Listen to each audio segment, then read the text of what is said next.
영광과 존귀와 찬송을 받으시기에 합당하신 주님, 주님께서 이 예배를 통해서 홀로 영광 받으시기를 간절히 원합니다. 아멘. 하나님, 이 자리에 주의 백성들을 불러주시고 함께 모여서 주님 앞에 찬양하며 예배할 수 있게 하심을 감사드립니다. 아멘. 우리 경제청을 통해서 하나님의 크신 뜻을 이루시기 위한 계획을 우리가 목도하며 바라볼 수 있게 하심을 감사드립니다. 아멘. 하나님, 저희가 이 자리에서 드리는 예배가 주님이 보시기에 아름다운 예배가 되게 하여 주시고 아멘. 신령과 진정으로 주님 앞에 드려지는 예배가 되게 하여 주시옵소서. 아멘. 먼저 주님 앞에 나아가기에 앞서 저희의 죄를 고백합니다. 하나님, 우리를 불쌍히 여겨 주시옵소서. 아멘. 우리가 우리의 이기심과 또한 우리의 자만심으로 하나님 앞에서 많은 죄를 저질렀음을 고백합니다. 아멘. 또한 우리의 이웃들에게 마찬가지로 많은 죄를 저질렀음을 고백합니다. 아멘. 각자의 죄를 주님 이 시간 하나님 앞에 내놓고 우리가 자복하고 통회하오니 주님의 보혈로 우리를 씻어주시고 우리를 모든 죄 가운데에서 용서하여 주시옵소서. 아멘. 하나님, 이 시간 주님 앞에 예배 드릴 때 하나님 주의 사자를 보내주셔서 이제 말씀을 증거하실 때 하나님의 그 말씀 한마디 한마디가 우리의 심령에 뿌리 깊게 내리게 하여 주시고 그 안에서 열매가 있게 하여 주시옵소서. 아멘. 하나님, 우리가 간절함과 절박함으로 주의 이름을 부르게 하여 주시고 아멘. 우리의 날마다의 삶 가운데에서 하나님과 동행하는 삶이 될 수 있도록 인도하여 주시옵소서. 아멘. 주님을 주인 삼고 하나님 앞에 부끄러움 없는 삶을 살 수 있도록 주님께서 우리를 인도하여 주시옵시고 아멘. 우리를 말씀과 기도로 거룩하게 하여 주시옵소서. 아멘. 하나님, 이제 사순절 기간을 맞이하여서 그리스도의 십자가를 생각합니다. 하나님께서 우리에게 하나밖에 없는 독생자를 보내시고 또 그 아들의 죽음을 통해서 우리의 모든 죄의 사슬을 끊게 하시고 아멘. 또한 그분의 부활을 통해서 우리에게 새로운 생명을 허락하여 주셨음을 하나님, 이 사순절 기간 동안에 우리가 깊이 묵상하게 하여 주시고 아멘. 우리의 삶의 지표가 되는 이 사건을 통해서 하나님, 우리가 변화되게 하여 주시옵소서. 아멘. 그리스도의 고난이 우리의 고난이 되게 하여 주시고 그리스도의 부활의 영광이 우리의 영광이 되게 하여 주시기를 간절히 바라오며 아멘. 이 모든 말씀 예수 그리스도 이름으로 기도하옵나이다. 아멘. 오늘 말씀은 주보에 기재되어 있습니다. 여러분 주보를 참조하십시오. 주보에 있는 내용을 한 목소리로 쭉 같이 읽겠습니다. 같이 읽습니다. 예수께서 거기서 나아가 시돈 지방으로 들어가시니 가나안 여자 하나가 그 지경에서 나와서 소리 질러 이르되 주 다윗의 자손이여 나를 순경히 여기소서 내 딸이 흉악하게 귀신 들렸나이다 하되 예수는 한 말씀도 대답하지 아니하시니 제자들이 와서 청하여 말하되 그 여자가 우리 뒤에서 소리를 지르오니 그를 보내소서. 예수께서 대답하여 이르시되 나는 이스라엘 집에 잃어버린 양 외에는 다른 데로 보내심을 받지 아니하였노라 하시니 여자가 와서 예수께 절하며 이르되 주여 저를 도우소서. 대답하여 이르시되 자녀의 떡을 취하여 개들에게 던짐이 마땅하지 아니하니라. 여자가 이르되 주여 올소이다마는 개들도 제 주인의 식당에서 떨어지는 부스러기를 먹나이다. 이에 예수께서 대답하여 이르되 여자여 내 믿음이 크도다. 내 소원대로 되리라 하시니 그때로부터 그의 딸이 나으니라. 아멘. 할렐루야. 아멘. 반갑습니다. 몇 주 못 뵀더니 또 새로 있는 얼굴들이 많이 계셔서 너무 반갑고 그렇습니다. 아까는 우리 가족인데 엘리베이터를 타고 왔는데도 우리 가족인지 모르고 그렇게 왔어요. 죄송해요. 오늘 이 말씀으로 우리가 절박함으로 나아가라 하는 제목으로 말씀을 생각해 보고 싶습니다. 오늘 예수님께서 길을 가실 때 언제나 그랬듯이 예수님 주변에는 많은 사람들이 있었죠. 그런데 예수님을 대하는 태도, 자세 여기에서 아주 선명하게 갈리입니다. 하나는 자기 편리에 집중하는 사람들이었어요. 그래서 자꾸 뒤에서 이제 한 여인이 소리를 지르면서 따라오는 겁니다. 예수님 나 좀 도와주십시오. 나 불쌍히 여겨주세요. 소리를 자꾸 지르니까 이 대체적인 사람들은 이게 불편한 겁니다. 이게 불편한 거예요. 그래서 예수님께 말을 하는데 예수님께 대화를 하는데 어떤 대화 내용입니까? 어떤 얘기를 합니까? 좀 보내십시오, 예수님. 보내버리십시오. 그러는 사람들이죠. 한마디로 이 사람들을 총 정리해 보면 하나입니다. 불편하니까 보내라는 거예요. 그래서 예수를 따르면서도 이 사람들은 편리에 집중하고 있다는 겁니다. 편리에 집중. 그래서 오늘도 이런 문제들이 오늘 현재 그리스도인들에게 매우 중요한 문제라고 저는 생각합니다. 과연 예수를 믿고 따르는데 우리는 예수의 가치와 예수의 목적을 알고 따르는 건지 내 편리를 위해 따르는 건지 우리가 깊게 생각해보고 신앙생활을 해야 되는 문제다. 네. 그리고 내 편리에 집중했던 사람들은 그날 기적을 보지 못했고 예수님으로부터 칭찬을 받지 못했어요. 문제는 한 여인이 있었는데 이 여인은 자신의 그 딸이 흉악한 귀신이 들렸던 딸이죠. 그러니까 이 여인은 예수님하고 대화를 하는데 어떤 대화를 합니까? 고쳐달라는 거예요. 절박하게 고쳐달라는 거예요. 그런데 자격으로 보면은 편리에 집중했던 사람들은 예수님의 제자들이 대체적이었고, 그런데 이 사람들은 스펙은 참 대단하죠. 예수님의 제자들은. 그러나 스펙은 대단했지만 그들은 주님으로부터 이렇다한 칭찬 듣지 못했고, 스펙으로 치면 아무것도 없는 여인, 더군다나 가난한 여인 아니에요. 가난한 여인이고 자식 병들은 부모 아니에요. 그렇다면 정말 이건 그야말로 어디에 가서 환영받지 못할 여인입니다. 그런데 그날 그 여인이 예수님으로부터 엄청난 칭찬을 받았답니다. 그리고 이 여인의 삶의 문제를 완전히 해결했다는 것입니다. 아멘. 여기에서 우리가 정말 귀한 메시지를 받습니다. 성경은 우리에게 인포메이션을 주기 위한 게 아니에요. 혹시 우리 가운데 성경이 우리에게 신앙의 인포메이션을 주려고 있는 거구나. 성경이 그렇게 생각하지 마십시오. 그러면 착각하고 있는 겁니다. 기준을 주고 있는 겁니다. 삶을 우리가 주고 있는 거예요. 편리 위주의 신앙생활을 하지 말아라. 한마디로. 아멘. 절박하게 주를 찾아라. 아멘. 절박하게. 그 절박하게 주님을 찾는데 어떤 분들은 그 절박이라고 하는 거에 대해서 너무 오늘 이 땅의 삶의 현상 가운데서 절박함을 찾으려고 그래요. 물론 그거 굉장히 중요해요. 오늘 여인은 그렇게 해서 사실은 찾아온 거죠. 그러나 우리 그리스도인들이 다시 한 번 깊게 생각해 봐야 될 게 뭐냐면 오늘 내가 꼭 무슨 큰 병이 걸려야만 절박한 거냐 이거예요. 물론 그 문제가 첫째로 포함됩니다. 오늘 내가 부도를 직면해야만 절박하냐 이거예요.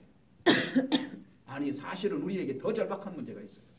예수를 그렇게 믿었음에도 불구하고 아직도 예수의 보혈로 인하여서 내가 구원받았다고 하는 확신, 주님이 나를 위하여 죽으셨다는 확신이 없다면 그 절박한 문제예요. 꼭 무슨 부도 앞에 부딪혀야만 그 절박한 문제가 아니에요.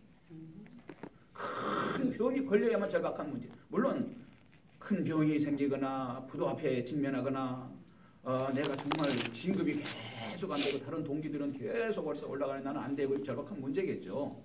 그러나 그 외에도 정말 절박한 문제가 있어요. 주님을 사랑하는데 내가 주님을 사랑한다고 하는데 주님을 생각하는데 눈물이 없어. 신앙생활을 하는 지는 꽤 됐는데 내가 언제 주님 앞에 울면서 기도해 본 적이 했는지 잘 모르겠어. 이게 절박한 문제예요. 절박한 문제입니다. 아멘. 그리고 주님이 세워주신 교회, 예수님께서 교회는 예수께서 하나님께서 자기 피로 사신 교회라고 그랬거든요. 자기 피로 사신 교회를 사랑하지 않고 그 교회를 중심에서 헌신하지 않는다면 절박한 문제예요. 절박한 문제입니다. 자, 그래서 우리는 이와 같은 문제들에 있어서 포기하지 말아야 될 것이 있고 포기해도 되는 게 있다는 거예요. 세상에는 포기하면 안 되는 것을 너무 쉽게 포기하고 포기해야 하는 것들은 포기하지 않는 자들이 참 많아요. 아니에요. 우리는요. 포기해야 하는 것은 과감하게 포기하고 반면 우리가 포기하지 말아야 할 것이 있는데 그 포기해서는 안 된다는 거예요. 그 뭐냐? 하나님의 은혜를 구하는 거 그거 우리 포기해서는 안 되는 거예요. 아멘. 하나님 나 좀 불쌍히 여겨주세요. 하나님이 나를 불쌍히 여겨주시는 그 포기해서는 안 되는 겁니다. 아유 불쌍히 안 여겨주시면 말고 뭐 나 요즘에 내가 월급도 꽤 올랐고 뭐 이 정도면 살아갈 수 있고 요즘 차도 바꾼 지 얼마 안 됐고 조금 전에 1층에 오다 보니까 어떤 그 젊은 분들 둘이 청년들하고 젊은 분들이 얘기를 해서 벤치 얘기를 하고 있었어요. 그러면서 벤치를 사는데 그거 월 할부로 살 수 있느냐? 그래서 2000cc까지 뭐 듣고 2020이면은 조금 어려운데 지금 얘기했던 건 2020이니까 어떨지 모르고 뭐 이런 얘기들 계속 얘기하고 있어요. 그런데 그 곁에 이렇게 보니까 또 그 많은 사람들이 있었는데 제 눈에 딱 들어온 자매가 하나 있었는데 스타일이 저희 큰 딸하고 비슷하게 딱 이렇게 갖춰 입었더라고요. 저희 큰 딸은 아주 싫어하거든요 그런 거. 그리고 뭐 젊은 사람들이 자동차 굴러다니는 거 타고 다니면 됐지. 뭐 그렇게 벤츠 얘기까지 뭐 해가면서 그리고 아주 싫어하는 제 딸이 야 근데 그 곁에 이렇게 그 옆에서 이렇게 얘기를 하는데 틀림없이 저 친구는 지금 저 소리를 들으면서 굉장히 지금 참 희한한 사람들이라고 좀 생각하고 있을 거라는 생각을 제가 했어요. 아니나 다를까 신발을 이렇게 봐도 운동화 신고 있더라고요. 그런데 여러분 오늘 내가 벤츠가 없어서 그렇습니까? 정말 내가 오늘 이 땅에 살면서 내가 좀 더 한 단계 더 업그레이드된 문화를 누리지 못해서 내가 문제입니까? 그걸 우리가 포기할 수 없는데 그거는 주님이 나를 불쌍히 여겨 주신다는 그 사실에 대해서는 쉽게 포기가 되고 그렇습니까? 아니죠. 우리는 오늘 본문의 여인처럼 자식을 위해서 주님 앞에 서는 것, 오늘 자식을 위해서 그렇게 간절하게 섰던 여인처럼 주님을 향하여서 우리가 내 믿음의 문제를 가지고 절박하게 엎드려 기도해야 된다는 거예요.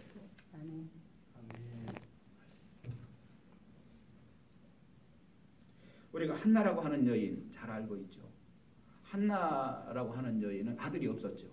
그런데 아들의 문제를 해결해 주실 분은 오직 하나님밖에 없다는 걸 잘 알아요. 그러니까 이 여인이 어떻게 해요? 하나님 앞에 가서 절박하게 엎드리는 거예요. 절박하게. 포기하지 않고 간구합니다. 눈물로. 그랬더니 하나님께서 어떻게 했어요? 엘리 제사장을 통해서라도 그 문제를 해결하시더라고요. 그 문제를 해결하세요. 그리고 아유 이제 해결됐으니까 땡이다. 아유 이제 그만이지. 아유 이제 내가 조금 여유가 생기네. 아유 내가 모든 게 좀 여유가 생기고 이제 뭐 그렇게까지 절박할 필요가 있어. 그건 아니에요. 그건 아닙니다. 오늘 이 한나라고 하는 여인은 그렇게 해서 엘리 제사장을 통하여서 아들을 얻었는데 그 이후에 어떻게 해요? 하나님 앞에 더 절박하게 나가는 거예요. 그래서 그 아들을 하나님께서 기뻐하는 아들로 세우겠다고 하는 큰절한 소원을 품고 이게 무슨 얘기예요? 계속해서 하나님을 바라보는 거예요. 계속해서. 하나님께 드리고 안 드리고 그 문제가 아니라 그 아들을 하나님께 드리고 안 드리고의 문제가 아니라 계속해서 하나님에게 집중하고 있는 여인의 모습이죠. 이런 여인에게 하나님께서는 안 되니까 엘리 제사장을 통해서라도 여러분 엘리 제사장 유명한 제사장 아니에요? 그 성경에 보면은 영성이 가장 떨어지는 제사장 중에 한 사람이 누구냐면 엘리 제사장이에요. 그렇게 한심한 제사장 아니에요. 그 두 가지 면에서 한심하잖아요. 첫째는 자기 영성도 관리가 안 돼. 바로 그 들어가면 몇 걸음만 옮기면 성전이에요. 그런데 성경에서 엘리에 대해서 어떻게 그리고 있어요? 엘리 제사장은 늘 그 성전 입구에 있는 의자에 앉아 있는 모습만 나와. 그놈 의자를 발로 차야 돼. 부셔져야 돼. 그 의자 때문에 그게 아주 엘리는 망한 거예요. 그 의자가 없었으면 성전으로 들어갔을 거 아니에요. 성전이 바로 옆인데도 불구하고 들어가서 기도할 생각하지 않고 늘 그 의자에 앉아 있어. 그럼 그 영성이 뭐가 되겠냐고. 또 한 가지는 자식을 이렇게 하나님께서 이제 주신 자식들이 축복으로 주셨을 거 아니에요. 그러면 그 말씀으로 하나님 뜻대로 잘 길러야 되겠다는 생각을 해야 될 건데 이게 너무 귀한 거라. 너무 금이야 오기야 이거 뭐 자식에 막 빠져 살아. 이게 너무 이건 내 자식은 누군가 건드려서도 안 돼. 이거. 누가 말해서도 안 돼. 기분 나빠요. 이게 얼마인데? 이게 어딘데? 그래가지고 정말 말씀으로 교육하고 하나님 뜻대로 잘 길러야 될 그러면은 나라와 민족의 기둥이 되고 리더가 될 건데 그거 해주지 끌어안고 내 자식 하다가 결국은 어떻게 돼요? 하나님께 징계받아서 세상을 떠나야 되는 나라도 망하고 자식도 망하고 그런 자식을 만들면 안 돼요. 그러니 이 엘리 제사장의 영성이라는 게 기가 막히는 영성이에요. 그런데 문제는 이렇게 절박하게 하나님을 찾고 찾았던 한나에게 하나님께서 안 되니까 그런 제사장이라도 끌어다가 문제를 해결해 주셔요. 그런 제사장이라도. 큰 능력 있는 제사장만 문제를 해결하는 게 아니라 아주 형편없는 제사장이라도 데려다가 야, 너 그거라도 해. 네 평생에 네가 그거 하고 하면 잘하는 거야 너는. 아무튼 그렇게 참 하나님께서는 역사를 하시더라는 거예요. 여러분 오늘 절박함으로 나가야 합니다. 절박한 신앙생활 해야 합니다. 절박하게 신앙생활 하셔야 합니다. 그러나 사실 모든 절박함이 기적을 만들어내는 건 아니죠. 절박하다고 기적을 만들어내는 건 아니에요. 그 절박함으로 무엇을 찾을 것인가 하는 것입니다. 그런데 예수님께서 뭐라고 그랬어요? 수고하고 무거운 짐진 자들아 다 내게로 오라. 내가 너희로 쉬게 하겠다고 말씀하셨어요. 그 절박함을 가지고 있다고 기적을 만들어내는 건 아니고요. 그 절박함을 가지고 어디로 갈 거냐? 누구에게 갈 거냐는 거예요. 예수님께서 수고하고 무거운 짐진 자들아 다 내게로 오라. 내가 너희로 쉬게 하겠다고 하셨어요. 주님께 나가야 된다는 거예요. 주님께. 그 절박함을 가지고 뱅뱅 돌고 방황하고 헛된 데 가서 시간 보내고 친구들하고 전화하고 떨고 그냥 30분씩 1시간씩 그 자기 절박하다고 그냥 얘기하고 그래가지고는 기적이 일어나는 게 아니에요. 주님께 나가야 된다. 정확하게 알아야 돼요. 아멘. 여러분 수고하고 무거운 짐진 자들이라면 주님께 나가야 합니다. 정말 내 인생이 무거운 짐이 있다면 주님께 목표가 분명해야 합니다. 그게 사모함이 아주 분명해야 합니다. 주님이어야 된다는 거예요. 절박함을 가지고.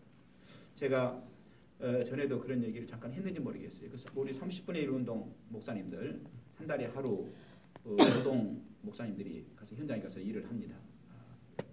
저희들은 주로 가면 임금이 한 6만 원 주는 것 같아요. 요즘에 임금 6만 원 주는 데가 없다고 그러는데 우리를 아주 우습게 보는가 봐. 우리 일 시키는 분들이 목사님들이라고 일 못한다고 그러는 생각.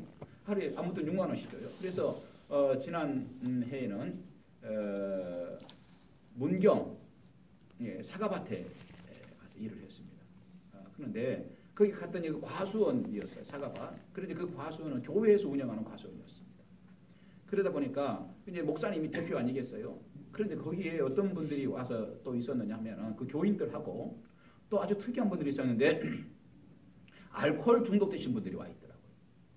그래서 아니, 저분들은 왜 와 있습니까? 그랬더니 노동을 하면서 알코올 중독을 끊으려고 여기 왔다는 거예요.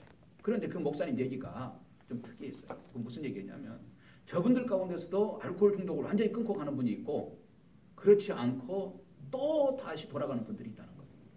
그럼 그 차이가 뭡니까? 그랬더니 알코올 중독을 완전히 끊고 가는 사람들은 주님을 사모한다는 거예요. 같은 주죠. 같은 주죠.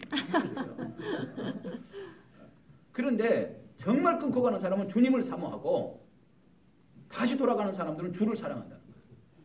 그래가지고 이 주를 사랑하는 분들은 사모하는데 어떻게 사모하느냐면 절박하게 사모한다는 거예요.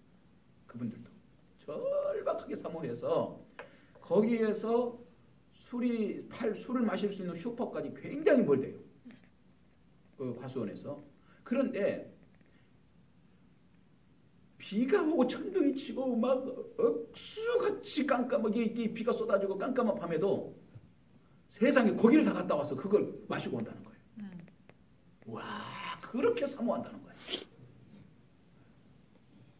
그래서 제가 그 얘기를 들으면서 사람은 무엇을 사모하는가, 무엇을 절박하게 사모하는가 하는가에 달려서 거기에서 인생이 갈린다는 사실.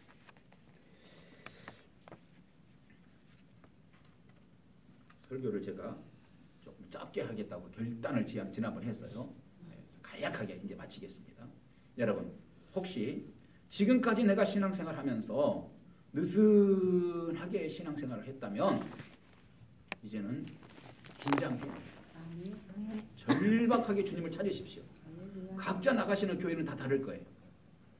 다 다르지만 섬기시는 교회에서 절박하게 주님을 찾으셔야 합니다. 영적 삶의 스타일이 바뀌어야 합니다. 바뀌지 않으면 안 되는 겁니다. 바뀌어야 합니다. 2차 대전 가운데 한 가지만 얘기하고 마치겠습니다. 2차 대전 중에 일본이 미국의 진주만을 공격했죠. 선제 공격을 했어요. 엄청난 피해를 입혔습니다. 그렇지만 그런 급습에도 불구하고 그 이후에 일본이 미국에게 계속 밀리기 시작합니다. 그 원인은 한 가지였다고 분석하고 있어요. 전쟁 전문가들이. 그게 뭐냐면은 일본은 2차 대전이 있기 전 1905년 쓰시마 해전에서, 이 쓰시마 해전이라는 게 아마 청일 전쟁이 아니었을까, 러일 전쟁이 아니었을까 싶어요. 이 쓰시마 해전에서 군함의 우세함을 가지고 일본이 군함의 우세함을 가지고 러시아군을 아주 대파한 적이 있었답니다. 대형 군함의 힘이 전세를 유리하게 끌고 간다는 생각을 한 일본은 그 후부터 대형 군함 만드는 일에 열을 올렸어요. 그 결과 해전만 하면은 해전에서 늘 승리를 해왔습니다. 2차 대전 당시에도 군함 중심의 전쟁을 일본은 한 겁니다. 미국과 전쟁을 할 때에도 대형 군함에 폭탄을 잔뜩 싣고 전투에 임했습니다. 반면 미국은 군함에서는 일본이 뒤졌다고 그래요. 확실하게. 하지만 공군력에서는 일본보다 앞섰다고 해요. 일본은 군함의 열정을 쏟느라 전투기는 취약했다고 합니다. 미군과 공중전을 하면은 미군 비행기에서 총탄 한두 발을 쏴서 맞춰도 비행기가 폭발해버릴 정도로 그렇게 취약했다고 해요. 그러니 공중전에서 일본의 비행기는 미국의 상대가 되지 못했다는 것입니다. 미국은 기동성과 안정성을 갖춘 전투기 제작에 앞서 있었던 것입니다. 그 결과 미국이 지는 싸움을 이기는 싸움으로 바꿀 수 있었다는 것입니다. 뭘 얘기하고 싶은 거예요? 일본이 재정비를 한 번만 했었더라면, 재정비를 한 번 해서 군함 위주에서 비행기 위주로 한 번만 전환을 했었더라면, 과거에 그 이겼던 거기에 젖어서 계속해서 그 길로 갈 게 아니라 비행기의 소중함을 알고 집중함을 했었다면 상황은 완전히 바뀌어 버려서 우리가 지금 이렇게 살지 못했을 수도 있겠다는 생각을 하는 겁니다. 신앙도 마찬가지예요. 이전에 내가 신앙생활 잘해왔으니까, 어제까지 내가 잘해왔으니까 하던 습관 가지고 신앙생활 하지 마십시오. 긴장이 없는, 그리고 절박함이 없는 신앙생활이라면 오늘 절박한 신앙으로 돌아서야 합니다. 돌아서야 합니다. 그래서 하나님께서 기뻐하시는 귀한 여러분이 되시길 바랍니다. 아멘. 기도하십시오. 주님 감사합니다. 역사에 주옵소서. 우리의 삶을 가지고 절박하게 주님께 나아가게 하여 주옵소서. 예수님 이름으로 기도하옵나이다. 아멘.